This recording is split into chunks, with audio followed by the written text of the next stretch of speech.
Dit is Modeweek in New York, maar die jaar is dit nie net die bekende name van die modelbedryf wat die loopplank aandurf nie. 'n Projek genaamd Runway the Real Way gee aan voornemende modelle wat normaalweg nie aan die buitengewone standaarde van die modelbedryf voldoen nie, die geleentheid om hul drome van loopplank sukses te bewaarheid. Runway the Real Way represents everyone on the same runway together. And we're all walking, looking fabulous, no matter what our age, our size, our shape, height, gender, persuasion, orientation, we're all there together. Schuler, 'n voormalige model, het self onder die druk om superslank te wees deurgeloop. Sy is in die 1970s deur menige modelagentskap weggewys voordat sy as plusgrootte model by die Ford agentskap in die VSA aangesluit het.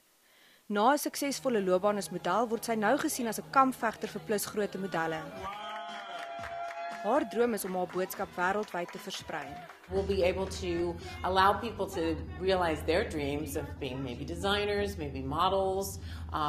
There'll be lots of jobs that are around that, fashion reporters, bloggers. So everyone can kind of realize their dream together, and Curves Across Continents will be kind of the next step to Runway the Real Way, gone international.